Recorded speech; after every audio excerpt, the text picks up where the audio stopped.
naman ang maisip i-upload ang putya kahit maraming pwede kasi tinatamad ako. Alam mo yun, pakiramdam na yun. Kwento ng laruan tayo kahit hindi ko laruan to. Let's go! Wow, wow.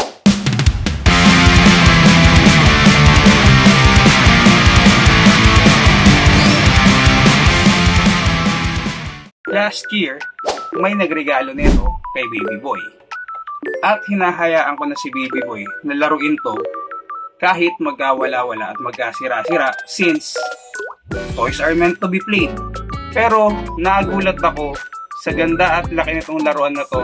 Alam nyo ba na tig 50 laruan ang tumalo rito? Helicopter, helicopter, para cover, para cover.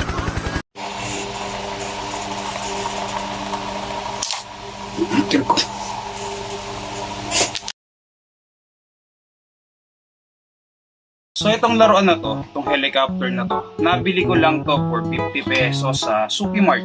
Hindi ko ine-expect na yung ganitong mumurahing laruan mas prepared pala ni Baby Boy o ng aking bunso na laruin. Alam mo yun, yung he would play for hours. Dilipat siya sa dyno and then babalikan niya to, isasama niya sa dyno.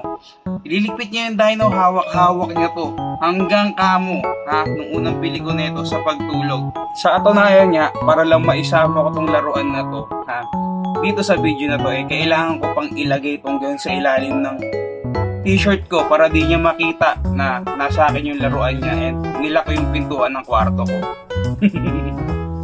Alam nyo ba na yung simpleng act ng anak ko sa paglalaro ng mas mumurahing laruan or mas prepare niyang laruin yung mas mumurahing laruan over dun sa maganda at mas malaking laruan, nag-remind sa akin sa aking pagkabata na before all of this, yan. Kaya kanina pa ako ikot ng ikot, ang tagal ko lang sinabi yung punchline. Pero before all of this, nagsimula rin ako sa palengke toys kasi hindi kami ganun kayaman sa madaling salita. Dumadaan din yung time na, alam mo yun, may mga magaganda akong laruan pero hindi all the time binibigyan ako ng ganun ka-fancy or ganun ka-luxurious na toys, bulol. Before all of this, lumaki ako na naglalaro ng mga touching toys. Alam niyo yun, yung mga iniitcha mong gano'n, tapos pag nalabas mo sa square, sa'yo na yung taya ng kalaban.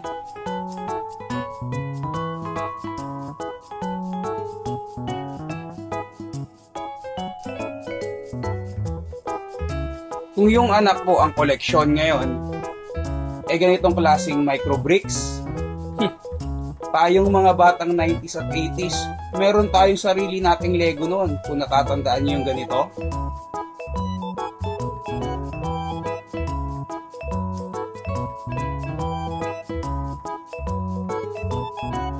At bago pa ako magkaroon ng Gunpla o yung mga super robot ko rito sa aking koleksyon, nung bata ko, pinatos ko rin ang sipit ng sinampay.